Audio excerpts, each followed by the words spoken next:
Greetings, it's Niamo Hi. and Clara, Hi. and we're discussing life. The 9 principles of loving living are what the thoughts that are consuming me in this moment. So I'm very honored to have Clara sitting with me today, because Clara, I hold her as the consummate empowerment facilitator. Oh, thank you. And she's going to share a little bit with us, and I'm going to share a little bit with her about loving living, and I'm going to listen for the loving living, let's call them distinctions, and Clara will explain why. Videos of mine. The 9 principles for loving living are name, praise, master, unify, serve, ask, receive, push, and expand. And for me, these are the kinds of principles that exist everywhere in every other law of attraction, all of that stuff comes together in these 9 principles. And so, Clara, welcome. Thank you for having me. Yes, I'm so glad you're here. We're not going to chat long, but tell us a little bit about how we met and what you're doing with your life right now. Wow. So I met Miss Niamo. She's formal. Through the International Black Summit, which is a really powerful space of transformation and transformational work. And we're both facilitators in that work. Yes. And that was, wow, how long ago? It's been a minute. 2002 was Toronto, and that was my very first summit. So if you guys were there, that's when I met you. Go ahead. Indeed. Go ahead. Tell us what you're up to now. What I'm up to and you now. can tell this audience, right? I'll tell the audience. Okay, so what I'm up to now, I'm wearing various hats. And I had the opportunity in the last International Black Summit to really distinguish what a hat meant. Exactly. You know?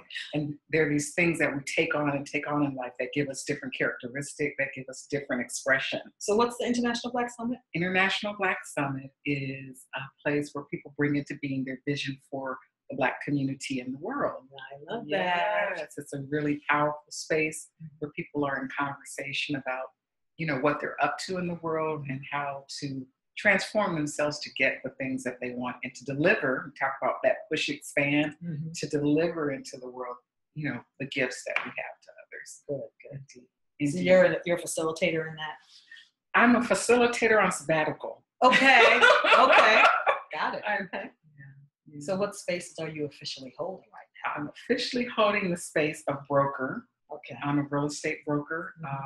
For a company called Next RE, and we do real estate across the United States, but we have offices in the Eastern Shoreboard, in New Jersey, Philadelphia, Delaware, and Maryland. Yeah, and I'm responsible for the state of New Jersey.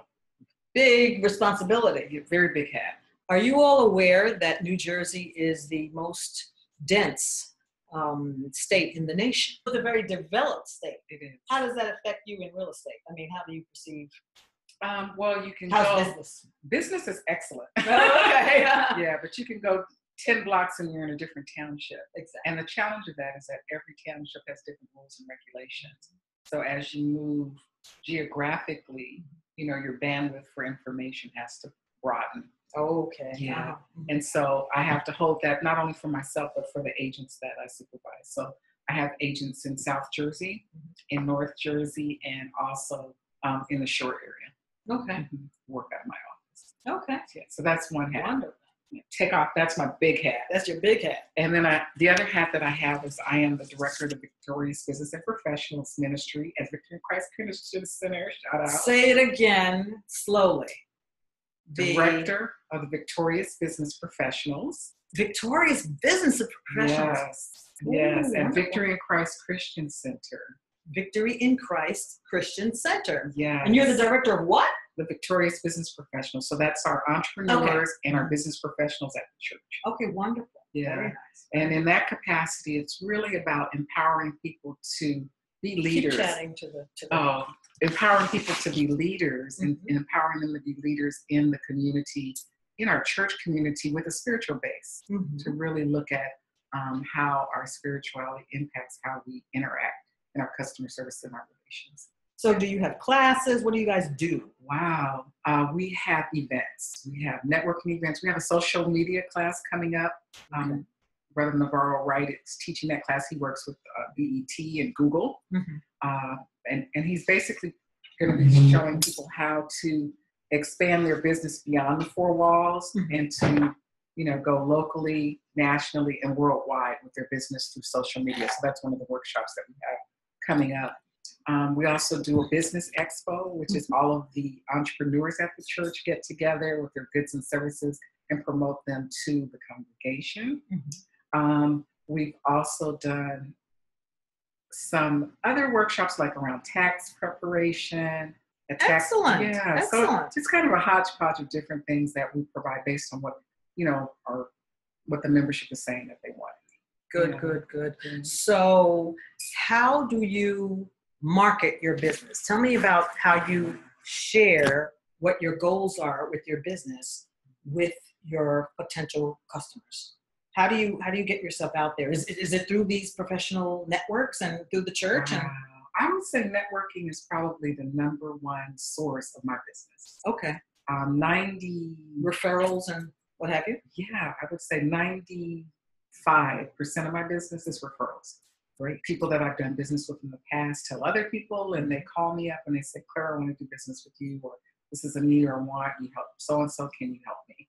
Well, see, this is the importance of a good name. This is what we talk about in the chapter on name. It's extremely important for one's name to perceive one in a positive light. And that's really what networking is all about, because you're casting a net and then you're working it. And the worst thing is to have bad news out there. Although it is said that, although it is said that any news is good news because you're in front of the public. Actually, because your name is out there, you're being accused or whatever the scandal is, it's actually positive. So that is one reason why, that's one way that we get manipulated by names being misused.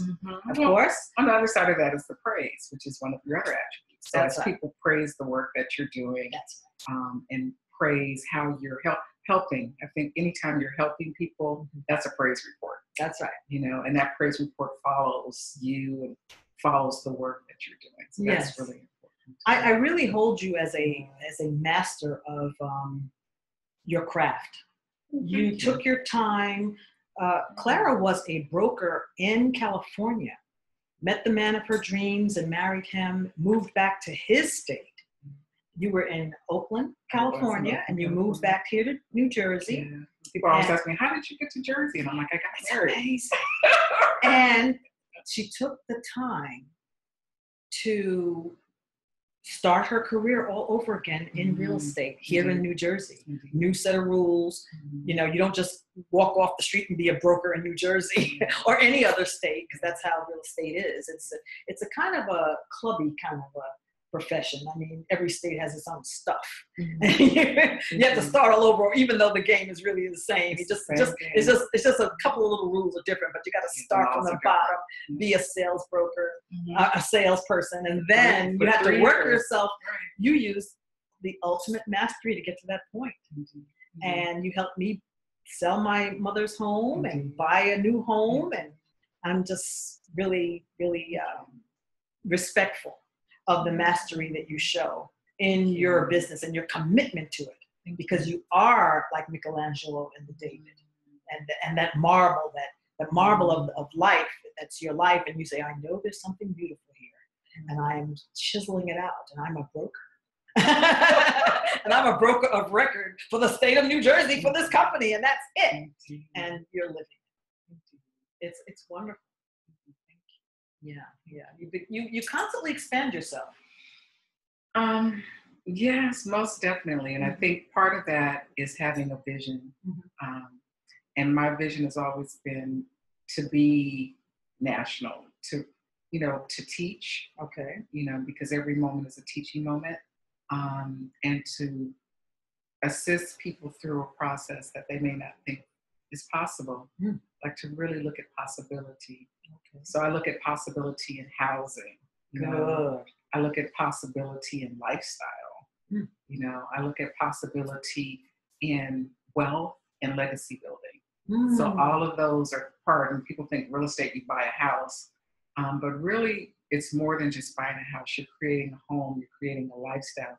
You have a legacy. You have something that's willable, an asset. You know, you're creating wealth. You own land. You know, I mean, we hear people talk about why it's good to own a home.